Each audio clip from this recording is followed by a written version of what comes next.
You're standing with your friends and the conversation turns into a weird little interrogation. So, when are you getting one? And you smile like it's casual, but inside your brain is screaming, why is everyone trying to write on me? Because for you, a tattoo doesn't feel like art. It feels like a permanent contract with a version of yourself that might not even exist next year. And that's not fear, that's psychology. Walk down any busy street, sit in any coffee shop, scroll your feed for 10 seconds. Ink is everywhere. What used to signal rebellion is now just the default, which makes the blank canvases stand out. The people who never get inked, not because they can't, but because they won't, and people love simple explanations. Traditional, conservative, afraid of needles. But the real reason is usually deeper, because refusing tattoos often comes from a brain that prioritizes freedom over permanence. Here's the first driver. A tattoo is a snapshot, a frozen moment of taste, belief, identity. And some people love that. It feels romantic. But if your identity is fluid, that feels suffocating. You don't experience yourself like a finished product. You experience yourself like an evolving system. You change, you update, you outgrow things fast. So when someone says, just get something meaningful, your mind hears, pick one version of yourself and lock it in forever. And your nervous system goes, no. Because the you from 10 years ago shouldn't get to make permanent visual decisions for the you of tomorrow. For your brain, real freedom isn't expressing who you are right now. It's keeping the space open for who you might become.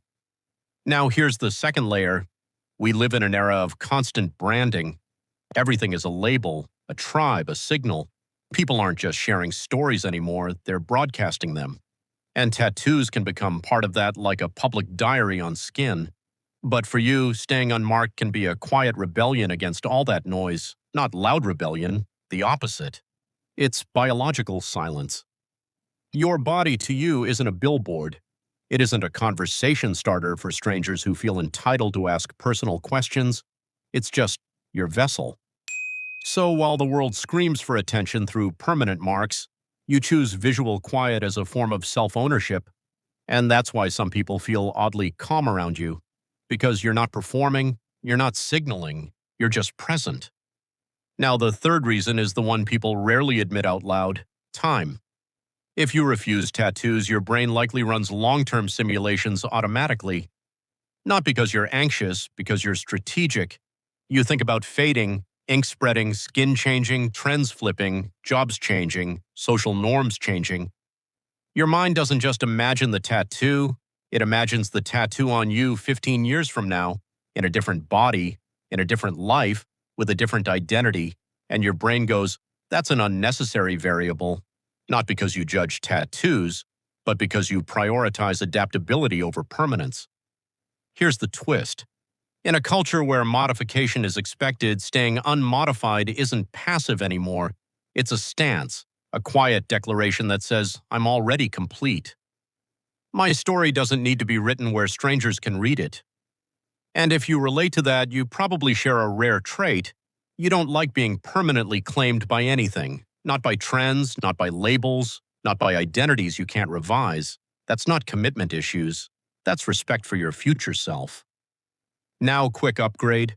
You don't need to justify your blank skin. Own it in one calm sentence.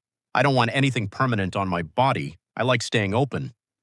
And if you still want a self-expression, choose expression that stays flexible: style, jewelry, art, hair, temporary designs. Because your skin isn't empty. It's intentional space. If this felt like a sigh of relief, hit subscribe so we can keep figuring this out together. And next video, I'm breaking down why some people detach instantly the moment they feel disrespected, not as a grudge, but as a nervous system reflex.